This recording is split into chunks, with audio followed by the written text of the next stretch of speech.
Anby is the first ever limited electric attack agent released, and I'll say it, she's a lot of fun to play. Her damage and gameplay loop are satisfying to watch, and truthfully, I'm a big Anby fan. But before we go any further, you should know that the damage and performance of Anby will not be as impressive as Miyabi. That doesn't mean she's bad, however, as her damage is pretty competitive to other agents like Yanagi, and in certain situations, Evelyn. However, as always, today I'll be going over everything you need to know to make her as strong as possible. I'd like to remind you all that the footage from this video will be from the creator beta server, so things are subject to change. Let's explore everything about Soldier-0 Anby. Anby's core gameplay revolves around maxing her unique mark so that she can deal as much damage as possible. Once they're maxed, Anby can consume 1 tick of the mark and dash 1 time, up to a maximum of 3 times if the star is completely filled. However, Anby has a variety of ways to fill this mark, with things like her basic attacks, her dodge counter, and her EX special providing different amounts for this purpose. If Anby performs 3 of these dashes in a row, however, this is when she deals the most amount of damage and also casts an additional lightning strike to hit her target. Overall, Anby's feel and purpose in ZenlessZoneZero feels similar to that of Evelyn or Ellen, where she is best used as a DPS who has a resource to build and then empty later for massive damage. Side note, in terms of playability, Anby is definitely easier to use than Haramasa, but slightly easier if not roughly the same difficulty to play as someone like Evelyn. Moving on to her kit, let's first break down her core passive and additional ability. Anby's core passive grants herself increased damage against enemies marked with their star by 25%. And in addition to this, the crit damage of aftershock attacks that are affecting marked targets is increased by 30% of Soldier-0 Anby's crit damage. Anby's additional ability is active when she's on a team with either a stun or support character, so this honestly makes building a team with her really easy. Spoiler alert, if you're curious about teams, I have a whole dedicated video to this, and I'll also be going over some recommendations in a later section. However, regarding the value of activating this ability, Anby gains 10% crit rate in a new passive, where when she's the active character on field, all members' aftershock damage to enemies that are marked increases by 25%. On that note, let's now talk about this unique mechanic and her special attacks. When Anby fills a third of her star mark, or whenever 1 tick of the star is reached, Anby can dash through an enemy by using a special attack. This move is known as Azure Flash. To add to this, when Anby has a third of the mark charged, the enemy receives 1 stack of White Thunder. Once the enemy has 3 stacks of this, Anby can then use Azure Flash on the enemy 3 times to activate her second special attack ability, Thunder Smite. Because this attack also deals aftershock damage, the 3 dashes plus this additional Thunderbolt accounts for a majority of Anby's DPS. Next, let's talk about her energy costing special attack. This is when Anby throws her swords forward. By itself, this skill deals a decent amount of damage, but after she performs this attack, she also fully charges her star mark. This is amazing, of course, because as you might remember, this will then allow Anby to perform 3 additional dashes if she chooses to, and this will contribute towards higher DPS. Next, we have Anby's basic attacks, which are honestly pretty simple, though definitely cool. Anby's basic combo is a 5-hit sequence, with the 4th hit allowing Anby to continue her attacks and pass through enemies up to 5 times. Like with other characters though, her basics are primarily used to generate or build up a resource, and in Anby's case, she builds up her silver star mark by using these attacks. Regarding her dodges, Anby's are pretty standard, however, it is worth mentioning that her dodge counter is definitely worth performing whenever possible, just because of how much it fills up her star mark. In addition to this ability does deal okay amounts of damage, but similar to her basic attacks, the damage is really not the purpose of this skill. Anby's assists, just like with their dodge abilities, aren't really noteworthy and just deal okay damage overall while dazing enemies, but it is worth mentioning that her quick assist and assist follow-up attacks also contribute towards building her mark too. In regard to Anby's chain attack, this ability has a good damage multiplier and also fills roughly half the amount of mark that her dodge counter does. Because of this, using the chain attack cancel that is very popular and well used on characters like Soldier-11 and Evelyn will be helpful, but we'll get to that and more later in this video though. Anby's ultimate is another great damage dealing ability, but this time around the skill also provides a complete full mark against an enemy after cast and therefore provides 3 additional dashes for her. For skill priority, Anby should focus on upgrading her core passive and special attack first, as these contribute the most to her overall damage share. Following this though, upgrading her chain attack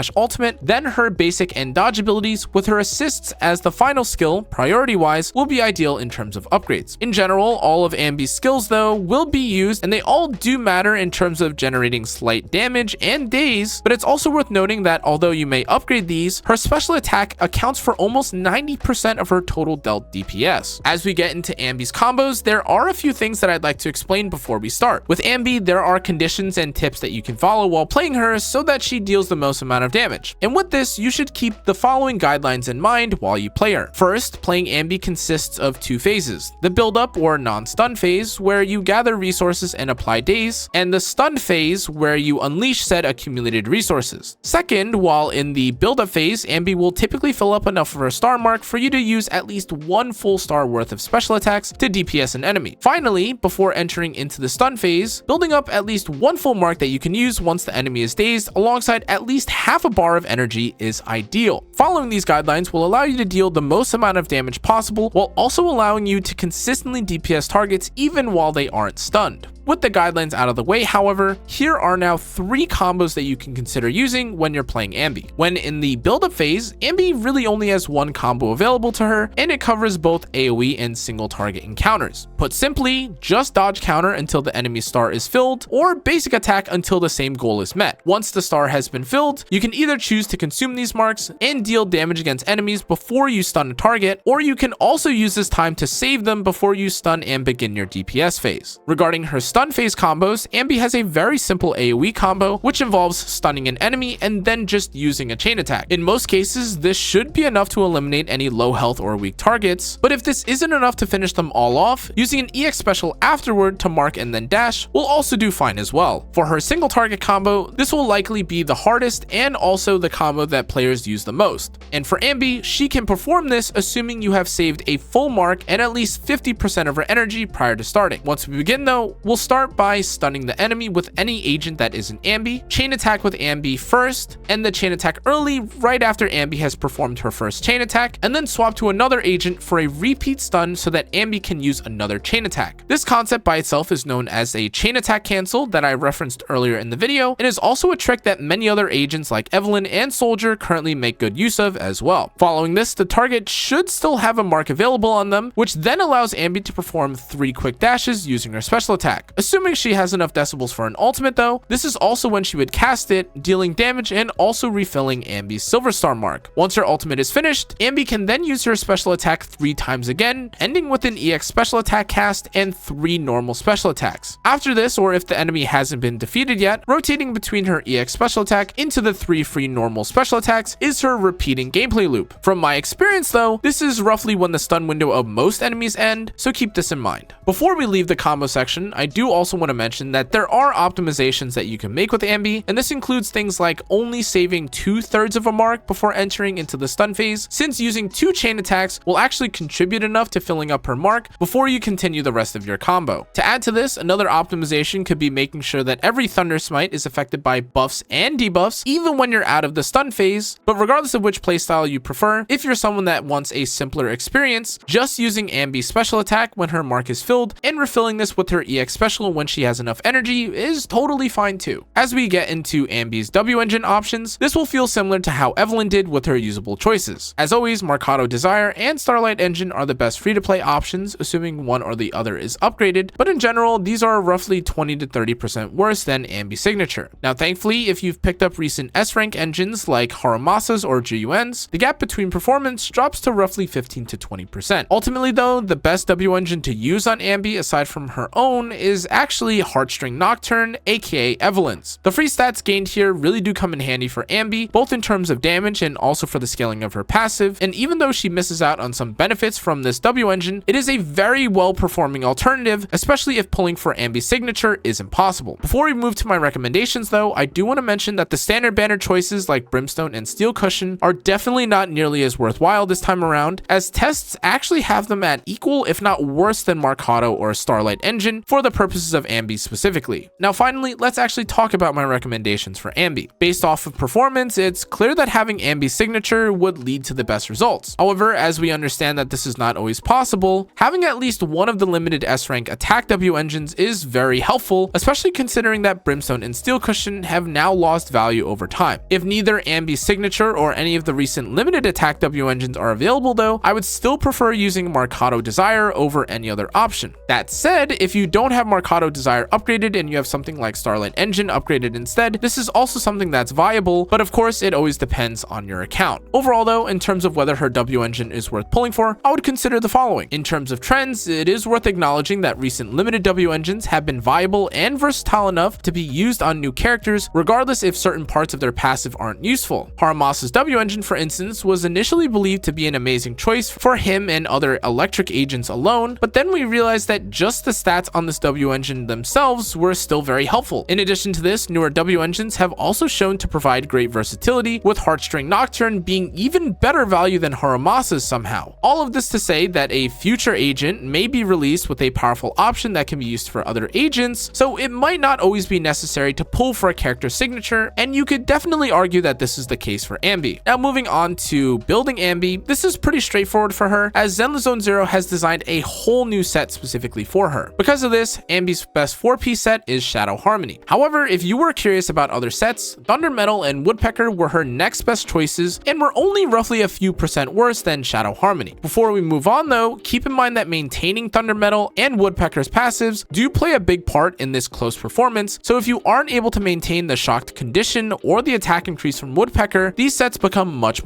worse. 2-piece set wise, the difference that each choice has is pretty negligible, so using the disk drive with the best, most usable substat rules should always be your priority. Next, let's talk about stats. To start, Anby values crit damage more than other agents because of her core passive, so finding as many rolls of it as possible will be ideal. However, for her 4th slot, your choice of crit rate versus crit damage will mostly depend on your discs and the W engine that you choose. Regarding Marcato Desire, for instance, having a 4th slot crit damage main will perform better in most cases, where having a 4th slot crit rate main will be better if you have Anby's signature. For her 5th slot, electric damage outperforms attack percent and other choices in a majority of cases, but this changes if you use something like Astra and other buffers who give damage percent. In moments like these, pen ratio percent actually yields competitive results and is better in these cases than something like damage percent, but of course this is very conditional. Finally, in her 6th slot, there should be no argument or surprise, but attack percent is the only reasonable option, as well she is an attack based DPS. Substat wise, to yet again no one's surprise, Anby is looking for crit damage, attack percent, and crit rate. However, as a reminder, you do want to focus a bit more on crit damage this time around, since she utilizes this stat very well, specifically with her passive and also for her damage. With all this, I now also have a recommendation for disk drive and main stats alongside a sample stat line. For disk drive set, I recommend 4-piece Shadow Harmony and whichever 2-piece rolled best for you between Hormone, Branch and Blade, Woodpecker, Astral Voice, etc. And then for your main stat, 4th slot crit damage or crit rate depending on your W engine's main stat, 5th slot electric damage percent or pen ratio percent depending on your supports, and 6th slot attack percent. The final section that I have is regarding her sample stat line, in which case you're aiming for something like 2,500 attack, 75 crit rate, and 150 crit damage. To be clear, the sample stat line can definitely increase with some builds ranging between 3,000 attack and 200 crit damage, but of course this is always dependent on your rolls and also what setup that you're using for Anby. As we move to the Mindscape section, I do have news of a change that I'd like to discuss first. Though it wasn't a buff or nerf, Anby's Mindscape description was recently changed to reflect what was actually happening in game. Anby's first Mindscape read that when Soldier-0 Anby uses an EX special to hit an enemy, it triggers the additional damage from White Thunder 3 times, and this will consume all Thunder stacks. However, after this change, this was modified so the description now reads, this will not consume any White Thunder stacks. This would be a notable change if the effect of the Mindscape had actually adjusted things, but it doesn't, so the calculations that were done beforehand stay exactly the same. With this, let's now break down each Mindscape. Performance-wise, Anby's first Mindscape does improve her damage by roughly 10%, but as always, since this is mostly just a damage change and not a functional one, this is decent but not amazing. Her second Mindscape does actually change both her playstyle and gameplay loop by a decent amount, so this one is much more impactful. To add to this, for her second Mindscape, the damage increase that Anby gains through the free crit rate and the potential 6 additional dashes that she gains through this Mindscape makes it very interesting and